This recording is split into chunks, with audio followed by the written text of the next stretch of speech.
સાવલીના મોટાપુરા માર્ગ પર પડેલા ખાડા પુરાવાની કામગીરી શરૂ, સ્થાનિકોને મળી રાહત। સાવલી તાલુકાના મોટાપુરા ગામ તરફ જતો માર્ગ સતત વરસાદના કારણે બિસ્માર હાલતમાં હોવાના કારણે વાહન ચાલકોને સ્થાનિકોને ભારે હાલાકીનો સામનો કરવો પડી રહ્યો હતો।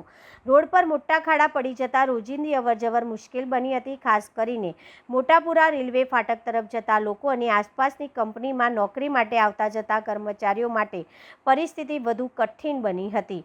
માર્ગની ખરાબ હાલત અંગે જાણ થતાં પિલોલ ગામના સરપંચ કાંતિભાઈ ફુલાભાઈ વસાવાએ સ્થળની મુલાકાત લઈને પરિસ્થિતિનું નિરીક્ષણ કર્યું હતું। ત્યારબાદ તાત્કાલિક ધોરણે માર્ગના ખાડા પુરાવાની કામગીરી શરૂ કરવામાં આવી હતી। રસ્તાના સમારકામની કામગીરી શરૂ થતાં વાહન ચાલકો અને સ્થાનિકોમાં રાહતની લાગણી જોવા મળી હતી।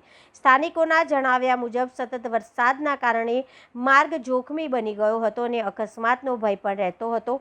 સ્થાનિકોએ જણાવ્યું હતું કે સમયસર કામગીરી શરૂ થતાં અવરજવરની સમસ્યામાં રાહત મળશે। તેમને માર્ગના કાયમી સમારકામની પણ માંગ કરી હતી, જેથી આગામી વરસાદ દરમિયાન ફરી આવી પરિસ્થિતિ સર્જાય નહીં। સરપંચ કાંતિભાઈ ફુલાભાઈ વસાવાની ત્વરિત કાર્યવાહી અને માર્ગ સમારકામ શરૂ કરાવવાના નિર્ણયને સ્થાનિકોએ આવકારી તેમની કામગીરીની પ્રશંસા કરી હતી। રિપોર્ટર અબ્બાસ મેવાતી, સાવલી। તમે જોઈ શકો છો હજારોની સંખ્યામાં ગાડીઓ જાય છે, પણ અત્યારે આ કામ ચાલુ થઈ ગયું છે, તો ખૂબ ખૂબ ધન્યવાદ સરપંચશ્રીનો પણ અને ધારાસભ્ય શ્રીનો પણ ખૂબ ખૂબ આભાર કે એમને રોડ પણ મંજૂર કરી દીધો છે। તો આ 4 મહિના પતે ચોમાસું પછી આ રોડ બનવાનું કામ ચાલુ થઈ જશે। તો જય હિન્દ, ભારત માતા કી જય।